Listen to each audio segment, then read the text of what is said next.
Hello friends, welcome to my TET class. Friends, आज हम देखेंगे मैथ और मैथ में देखेंगे आंकड़ा।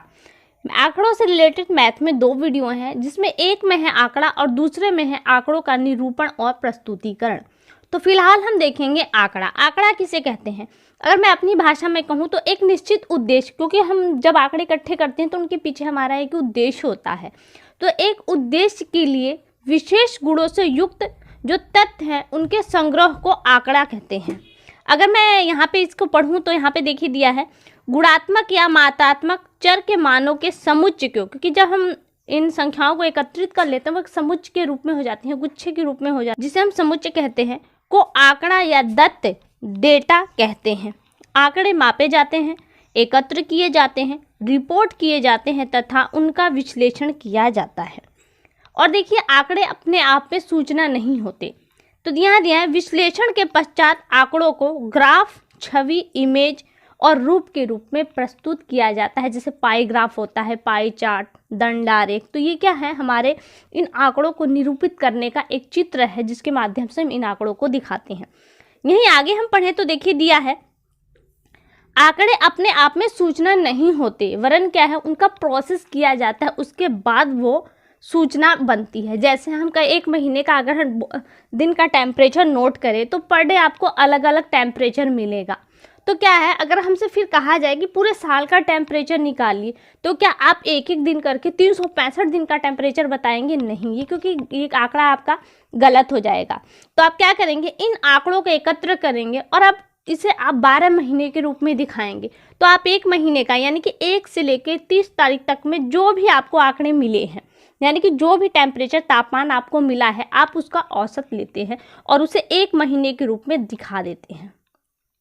इसी तरह से आप 12 महीने का औसत निकालते हैं और 12 महीने में उसे दिखा देते हैं, जो पूरे साल का एक बन जाता है। उसी तरह से अगर हम कई सालों की बात करें तो इन 12 महीने का औसत निकाल के आप उसे एक साल के औसत के रूप में दिखाते हैं और इस रूप में हम उसे कई सालों का दिखा देते हैं। तो ये हमारा क्या कहलाता है? ये निरूपीकरण कहलाता है और एक प्रोसेसिंग क्रिया कहलाती है, जो हम औसत निकालते हैं।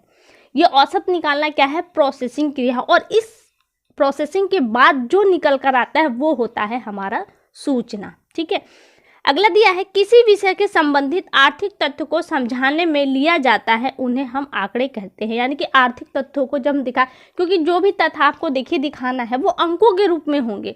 हम चर अचर संख्याएं जैसे होती है ना, क ख ग घ च छ ज झ, तो इस रूप में उन्हें नहीं ले सकते।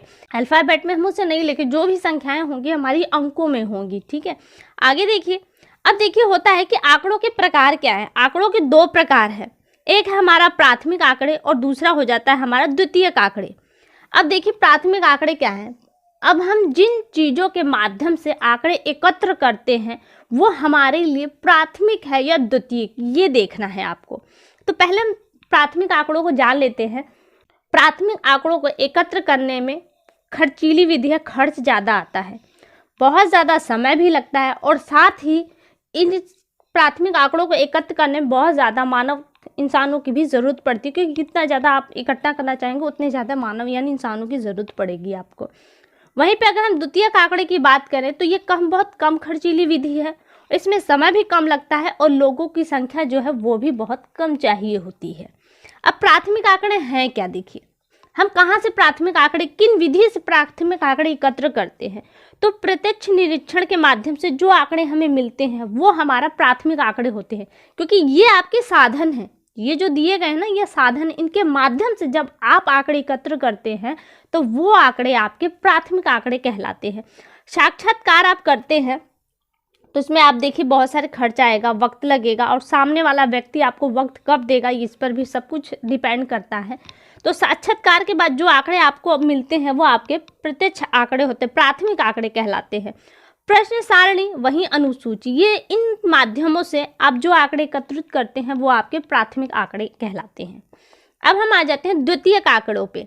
द्वितीयक या गौड़ आंकड़े, ये दो प्रकार के होते हैं। इन आंकड़ों को अगर हम देखें तो दो भाग में बांट सकते हैं। एक तो है प्रकाशित, जो सभी लोग प्रकाशन के थ्रू जान जाते हैं, लेकिन कुछ आंकड़े ऐसे होते हैं जो प्रकाशित नहीं होते। इनके माध्यम से अब देखिए जो द्वितीयक आंकड़े हैं, इन आंकड़ों से हम जो अपने आंकड़े एकत्र करते हैं वो आंकड़े हमारे द्वितीयक कहलाते हैं, क्योंकि यहाँ पे जो दिए गए हैं वो अपने आप में प्राथमिक आंकड़े हैं।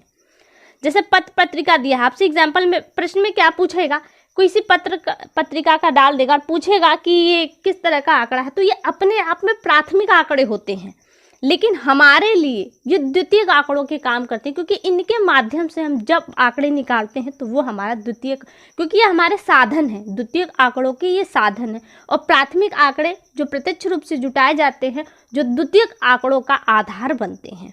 तो यहाँ पे देखिए, अंतर्राष्ट्रीय प्रकाशन, जब किसी देश की अर्थव्यवस्था के बारे में आप किसी न्यूज़पेपर में पढ़ते हैं तो ये क्या होता है, आपका यह अंतर्राष्ट्रीय प्रकाशन होता है, और इस प्रकाशन के माध्यम से जो आप आंकड़े एकत्रित करते हैं वो आपका द्वितीयक आंकड़ों में चला जाता है। ये स्वयं में क्या है, प्राथमिक है। सरकारी प्रकाशन, किसी देश के द्वारा जो सरकार का बजट होता है, कुछ किसी भी रूप में हम कह सकते हैं, वो जब प्रकाशित होता है तो वो क्या कहलाता है, आपका प्राथमिक होता है, लेकिन उसके माध्यम से जब हम कोई नया बजट उस बजट को देखते हुए बना दें तो वो हमारा द्वितीयक में चला जाता है। अर्ध सरकारी प्रकाशन उसी तरह से होते हैं, और पत्र पत्रिकाएं, समाचार पत्र आपके इसी में, न्यूज़पेपर वगैरह आपके इसी में चले जाते हैं, जो स्वतंत्र रूप में अपने आप में क्या है, प्रथम होते हैं, लेकिन इनके माध्यम से हम एकत्र करते हैं तो ये हमारे लिए द्वितीयक हो जाते हैं।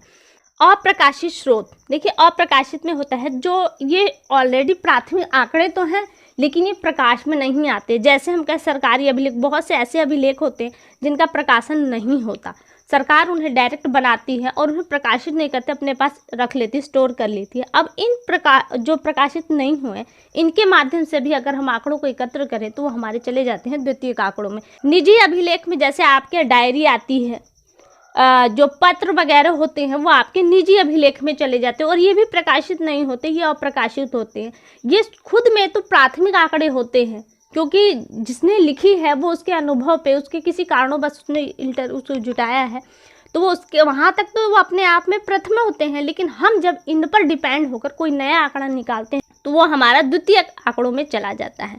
शोध ग्रंथ, बहुत सारे ग्रंथों पर शोध कार्य हुआ होता है, वो शोध कार्य अपने आप में तो प्रथम होता है, लेकिन जब हम इस शोध ग्रंथों के माध्यम से जो आंकड़े निकालते हैं वो हमारे द्वितीयक आंकड़े बन जाते हैं। तो फ्रेंड्स, ये हुए आपके आंकड़े। अब देखिए इन आंकड़ों को हम कैसे प्रस्तुत करते हैं, जो हमने अब देखिए एक साक्षात्कार किया तो हमने जो प्राप्त किया है उसको हम किस रूप में दिखाएंगे, उसका निरूपण कैसे करेंगे, और निरूपण हम अगली वीडियो में देखेंगे।